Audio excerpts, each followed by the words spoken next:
오늘은 헬리팩스와 부산의 재난 상황을 알아보고 두 도시가 어떤 식으로 재난을 극복했는지 알아볼 겁니다. 1917년 12월 6일 오전 8시 40분쯤 노르웨이 화물선 이모호가 조용한 헬리팩스 항구의 좁은 수로를 달리고 있었습니다. 헬리팩스는 캐나다 동부에 위치한 거대한 항구 도시이며 캐나다와 북미의 중요한 군사적 요충지라서 1차 세계대전 당시 유럽의 전선으로 향하는 군인들과 물자를 환적하는 역할을 담당하기도 했던 곳입니다.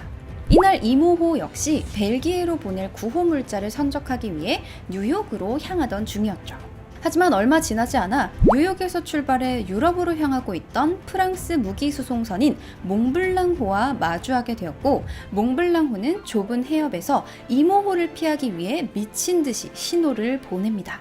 다행히도 두 선박은 좁은 해협에서 느린 속도로 움직이고 있었기 때문에 당연하게 피할 수 있을 거라 생각을 했는데, 이모호는 서서히 몽블랑호의 옆구리를 긁으며 느린 속도로 충돌했고, 충돌로 인해 화물 일부에 불이 붙게 됩니다. 불꽃은 화재가 되어 몽블랑호를 타고 퍼져나갔고 승무원들은 패닉에 빠지게 됩니다. 바로 몽블랑호에 실은 화물이 2,400톤에 달하는 화약, 인화성 높은 석유, 솜화약, 벤졸, 피크르산 등이었고, 갑판에는 연료통이 실려 있었으나 당시 선박에는 화재를 진압할 소화 장비조차 제대로 구비되어 있지 않았습니다.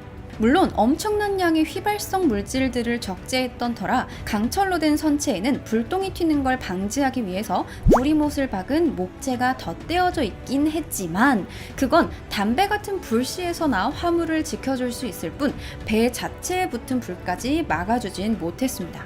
상황 파악을 한 선장과 승무원, 장병들은 결국 충돌 사고가 난 지 10여 분 만에 빠르게 배를 포기하며 구명보트로 탈출하는 와중에도 배가 폭발한다! 라며 주변에 소리를 지르고 경고를 했지만 현장은 이미 아수라장이었고 이들의 경고는 누구에게도 전달되지 못했습니다. 설상가상 배가 해안을 표류하며 불길이 3m까지 치솟았고 검은 연기가 3000m 상공까지 피어오르자 사람들은 웅성거리며 현장에 더 몰려들었고, 결국 오전 9시 몽블랑호의 갑판까지 화재가 번지며 2,400톤의 폭발물이 터지게 됩니다. 폭발과 함께 무게가 3,000여 톤에 달하는 몽블랑호 선체와 잔해가 30m까지 떠올랐고, 선박에 탑재되어 있던 대형 총은 5km를 날아가 근처 호수에서 발견되기도 했습니다. 헬리팩스와 해협 건너편 도시인 다트머스까지 몽블랑호의 파편이 우박처럼 떨어져 내렸고, 18m에 달하는 거대한 해일이 몰아치며 솟아오른 물과 벤젠이 섞여 끈적한 비가 몇 분 동안 내렸다고 합니다. 뿐만 아니라 폭발로 생긴 충격파가 도시 전체를 휩쓸며 창문과 벽, 문을 관통했고 창문이 깨지고 사람들의 고막과 폐가 터졌으며 헬리팩스 주변 반경 800m 내의 모든 건물이 부서져 1,630채의 건물이 완전히 무너지고 12,000채가 손상되었으며 철도 레일이 구부러지고 16km 떨어진 마을의 유리창이 깨지고 건물이 흔들렸으며 360km 떨어진 섬에서도 폭발 진동을 느낄 정도였다고 합니다. 이 정도면 대략 강남에서 폭발했는데 용인에서 유리창이 깨지며 건물이 흔들리고 부산에서 진동이 느껴지는 수준입니다. 이때 약 1,600여 명이 즉사하고 9,000여 명이 부상을 입었으며 6,000여 명이 집을 잃었고, 깨진 유리가 눈에 박히거나 폭발 섬광으로 인해 41명이 실명하고 249명이 한쪽 눈이나 시력을 잃었습니다. 재산 피해로는 1917년 환율 기준으로 약 3,500만 캐나다 달러의 재산 피해가 발생했으며, 이는 현재 가치로 따지면 약 5억 4,500만 캐나다 달러로 한화 5,135억 6,440만 원에 해당하는 피해입니다. 제이 화이트라는 역사학자는 130개 주요 폭발 사고를 비교하면서 헬리팩스 항구의 폭발은 사상자의 수, 폭발 힘, 파괴 반경, 폭발성 물질의 양, 재산 피해 5가지 항목에서 어느 사고도 따라잡을 수 없는 매우 높은 수치를 가지고 있다라고 말할 정도로 큰 폭발이었고, 이 폭발은 핵무기가 개발되기 전까지 가장 큰 규모의 인공 폭발이었습니다. 하지만 이렇게 혼란스럽고 절망적인 상황에서도 헬리팩스 지역 사람들은 서로를 돕기 위해 나섰습니다. 그중 대표적인 인물이 바로 빈스 콜먼이라는 사람인데, 캐나다 식민지 횡단철도의 관리원이었던 그는 폭발이 발생한 부두에서 불과 400m 정도 떨어진 지점에서 열차를 운행하고 있었는데 몽블랑호에서 불이 나 선원들이 탈출했다라는 사실을 알게 되었고, 곧 다른 지역의 열차들이 헬리팩스로 진입할 것임을 떠올리게 됩니다. 그는 다급하게 이 사실을 주변 열차들에게 알리기 위해서 지금 즉시 모든 열차를 멈추십시오. 항구의 부두에서 인화성 물질을 실은 배에 불이 나 곧 폭발할 것 같습니다. 라고 계속해서 긴급 정보를 전송했고, 이 정보로 헬리팩스로 진입하던 모든 열차들이 멈춰서면서 수백 명의 승객을 살렸으나 콜먼은 전보를 보낸 후 폭발에 휘말려서 사망했습니다. 또한 철도 공장에서 살아남은 철도 노동자들은 구조 작업에 참여했고, 우선적으로 원조를 받은 사람들은 아직 원조를 받지 못한 사람들을 위해서 움직였습니다. 이 이외에도 선원들은 구명보트로 미친 듯이 노를 저어서 도망친 뒤에 근처 육지에서 멍하니 폭발 불꽃을 쳐다보고 있던 여인의 아이를 낚아채서 달렸고, 놀란 아이 엄마가 선원을 따라서 막 달리니까 곧바로 둘을 덤불 속에 넘어뜨리고 자기 몸으로 덮어서 살려냈습니다. 또 폭발이 나자마자 인근 지역의 소방관들이 몽블랑호에 불이 붙자마자 달려왔는데 불길이 너무 거세서 진화에 실패했고, 부두에까지 불이 번지자 끝까지 진화를 위해서 노력하다가 폭발에 휘말려 사망하기도 했습니다. 이렇게 대재난의 상황에 다양한 계층의 사람들이 자신이 할 수 있는 최선을 다해서 타인을 위해 노력하거나 희생했고, 미국의 비평가이자 역사가인 레베카 솔릿은 이러한 개념을 재난 유토피아라고 이야기했습니다. 재난과 유토피아라는 이 상충되는 개념은 쉽게 와닿지 않는데, 간단하게 말해서 사람은 이기적인 게 나을지 이타적인 게 나을지를 선택할 수 없을 정도로 아주 혼란스러운 특수한 위기 상황에서는 본능적으로 이타주의를 선택한다는 겁니다. 위기를 뜻하는 크라이시스라는 단어는 어떤 식으로든 변화가 임박한 순간을 뜻하는 그리스어에서 기원했는데, 재난은 사회를 변하게 하고 진행 중인 변화를 가속화시키거나 변화를 가로막는 모든 것에서 벗어나게 하므로 삶은 녹아내리는 금속과 비슷해진다고 합니다. 어떤 원칙이나 신조, 목적에 따라서 고쳐져야 할 유동적인 상태로 들어선다는 거죠. 때로는 격렬하게 흔들리면서 단조로운 일상에서 벗어나고 예전의 관습이 무너지고 불안정성이 지배하게 됩니다. 그렇게 되면 사회는 변화하게 되고, 그 방향이 언제나 긍정적이고 진보적인 것은 아니겠지만, 헬리팩스의 경우 그곳에서 일어난 장기적인 변화로는 공중보건 서비스와 교육, 주택의 개선, 시민들과 시민단체의 참여 증대 등이 있었습니다.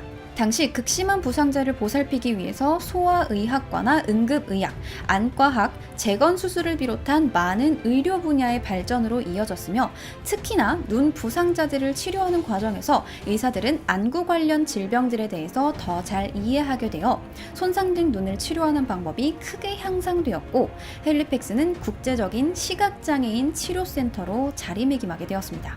보통 재난은 기본적으로 끔찍하고 비극적이고 슬픈 일이며, 트라우마 정신의학에서는 재난의 영향을 일관되게 트라우마, 즉 정신적 외상이라고만 일컬으며, 재난은 인간이 병적 흥분에 빠지고 광포해진다고 생각하지만, 다르게 말하면 재난은 사회적 열망과 가능성을 보여주기도 한다는 겁니다.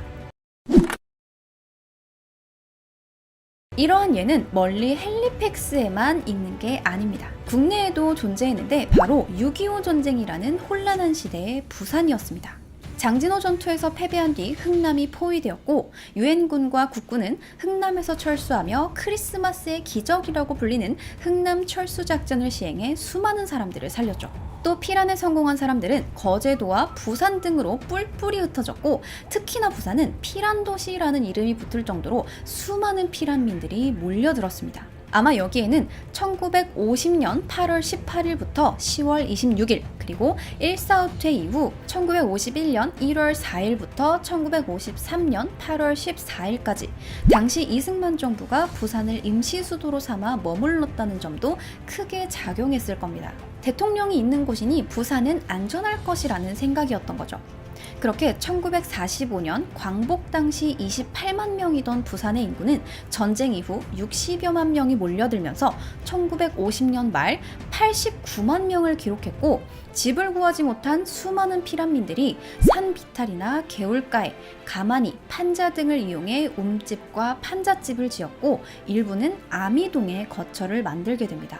원래 아미동은 공동묘지였는데 개항 이후 일본인들이 용두산 북쪽에 있는 복병산이라는 곳에 일본인 공동묘지를 만들었다가 1905년 흙과 돌이 필요해지자 복병산에서 채굴을 시행하며 시내가 내려다 보이는 명당자리인 아미산에 공동묘지를 이전했는데 이 규모가 2만 5천 평에 달했습니다. 그러나 광복 이후 피난민들이 부산으로 몰려들었고, 처음에는 생계를 위해서 시내 주변에 자리를 잡았으나 정부의 철거 정책 등으로 인해 갈 곳을 잃자 공동묘지인 아미동으로 옮기게 된 겁니다. 당시 아미동에는 광복으로 급하게 철수한 일본인들이 미처 수습하지 못한 비석이나 묘지들이 그대로 방치되어 있었지만, 당장 갈 곳 없고 굶어 죽을 위기의 사람들은 공동묘지든 비석이든 귀신이든 누울 자리를 가릴 처지가 아니었죠. 주민들은 집을 만들 재료가 없어서 비석을 이용해 계단에 디딤돌로 쓰거나 집에 주춧돌 등으로 활용해서 썼는데, 환경이 너무 열악해서 바람만 불면 집이 날아갈 것처럼 들썩거렸고, 여름이면 지붕이 고기를 구워 먹을 수 있을 정도로 지글거렸으며, 건축 자재가 없어서 대충 만든 얇고 방음이 안 되는 벽은 옆집 사람의 기침 소리까지 다 들릴 정도였다고 합니다.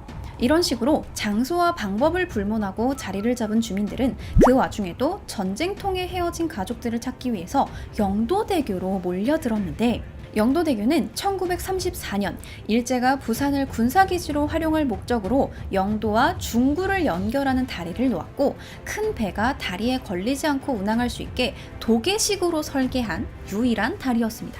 때문에 당시 영도다리가 크고 안전한 랜드마크라는 이미지가 생겨서 사람들은 피난길에 오르며 헤어질 때 우리 부산에 가면 영도다리에서 만나자 라며 만남을 기약하는 장소가 되었고, 끝까지 가족들의 생사를 알 수 없는 사람들로 인해서 영도다리 밑엔 점바치 골목이 생기기도 했습니다.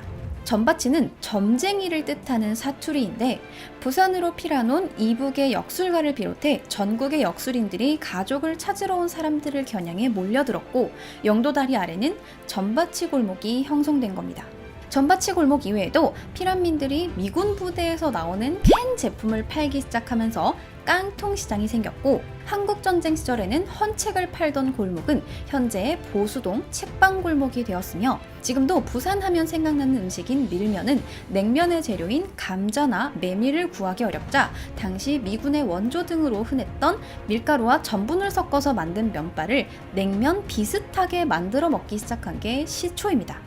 또 여러분들이 좋아하는 그 꼼장어라고도 불리는 먹장어는 한국전쟁 이전에는 좀 징그럽게 생긴 외형에 빨판처럼 생긴 잎을 생선에 딱 붙여서 영양분을 빨아먹는 식성 때문에 사람들이 먹진 않고, 껍질은 벗겨서 가죽 제품의 원료로 사용하고 남은 살은 닭 사료로 활용하는 물고기였는데, 피난민들이 굶주리게 되자 가죽은 벗겨서 수출하고 남은 고기를 양념해서 사람들이 구워 먹기 시작했고, 자갈치 여객선 부두에서 좌판을 벌여 꼼장어를 팔던 일명 자갈치 아지매들로 인해서 자갈치 꼼장어 골목이 생기게 됩니다. 이렇게 부산은 말 그대로 피난민들의 삶으로 일구어낸 도시였고, 사람들이 각자의 삶을 꾸리고 가족들의 생사를 걱정하며 힘들게 생활했던 곳입니다. 하지만 이런 상황에서도 먼저 자리 잡은 사람들은 자신보다 더 힘든 사람들을 도우려 했고, 그 흔적은 현재에도 다양하게 남아있는데, 6.25 전쟁으로 생긴 피해는 어마어마해서 당시 전쟁 과부 30만 명, 불구자 33만 명, 전쟁 고아는 무려 10여만 명에 달했고, 이들을 돕기 위해서 사람들은 다양한 단체를 만들었는데, 특히 새들원이라는 사회복지시설은 안음전이라는 분이 자신의 옷을 팔거나 보모들의 월급을 빌려가면서 사재를 털어 전쟁고아 300여 명을 품었던 곳이고, 미애원이라는 아동 양육시설은 1953년 이경순이라는 분이 임시로 천막 2동을 설치해서 갈 곳 없는 전쟁고아들 30여 명을 보호하는 것으로 시작해 현재는 정원이 75명까지 늘어났습니다. 또 천막 3개를 빌려서 시작한 시내 재활원은 1951년에 설립된 부산 최초의 장애 아동 보호시설이었고, 이러한 아동복지시설 이외에도 김시목 목사와 성당이 함께 가난한 산모들을 위해서 조산원을 열기도 했고, 집도 가족도 없는 노인들을 위해 모금운동을 벌이기도 했으며, 1964년에는 가난한 이웃들을 도우며 학습하는 사랑의 집이라는 건물이 생기기도 했습니다.